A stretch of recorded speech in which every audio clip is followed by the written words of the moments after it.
been the bold, brave girl I thought I was. The things I bragged about while smoking fags around the back of the gym should have been shared with the police instead. We had endless lessons at school about not bowing to peer pressure. It was presented to us like some faceless demon, an actual thing that could hurt us and something that we should avoid. It was always suggested that bad people cause peer pressure and weak people succumb to it. The reality of the slow drip, drip, drip of wanting not to stand out that comes with being an adolescent, and how that grooms young people to take risks, was never put across well.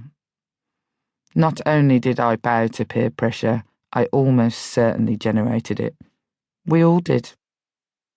Despite how so original we all thought we were, the reality was about constant, subtle assimilation to be like everyone else. Looking back, the absolute coolest kids, the ones everyone actually liked, were the ones who didn't just join in with the crowd. My mate Hannah, who was a super brain, who never smoked or drank, who went to youth theatre, got good grades, and was kind to people, ended up being the most popular girl in school. She was so comfortable in her own skin, so funny, authentic, and sweet, that everyone in every clique liked her. She became head girl when the students were balloted because she was admired by all. I think if there was a league table of who has been a bridesmaid the most times for fellow pupils, Hannah still easily tops it. Many years on from my school days, I find myself standing in front of a classroom full of 13-year-olds about to dig deep and talk about sex. Not the comfy kind of respectful sex you have when you're in your 30s and have been married for 10 years. To be honest, I think I would find that more cringeworthy. Nobody wants to hear about mum and dad's sex. No, I'm there to talk to these young people about rape and sexual exploitation. I'm here to lecture them, but with fun, run around the classroom training riffs. When I was 13, I would have looked at the rather dumpy woman at the front of my classroom and thought, whatever love, or whatever it was we said in the early 90s.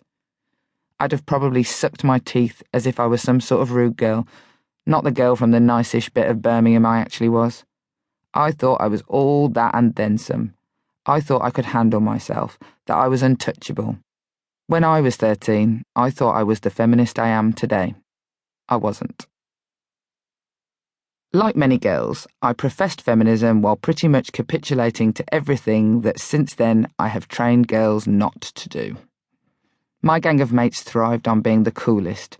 Being the coolest meant having boyfriends way older than us. Oh, how very sophisticated we thought we were when our male friends would pick us up from school in their cars. Nothing says cool like a bunch of girls in uniform driving past their bookish peers in a parade of Vauxhall Astras and Novas. We thought we were having fun, and most of the time we were, but bad things used to happen too. I remember one of my mates having to kick her way out of the back of a clapped-out van some bloke had taken her into so he could have his way with her. Attempted rape, you say? A macabre anecdote to be feasted on for weeks was what we saw. We didn't tell our parents. We certainly didn't tell the police. Instead, we mulled over every detail, sucking it dry of every last drop of drama we could get. I remember being in a local pub when I was about 17, and my mate's boyfriend, who was 10 years her senior, appeared to have sold her to another man in return for a bag of weed. We joked and laughed about how we would have to have a whip round to buy her back. Today, I call this sexual exploitation. Back then, I swooned over the idea that these edgy men found us so desirable. They weren't edgy. They were criminals.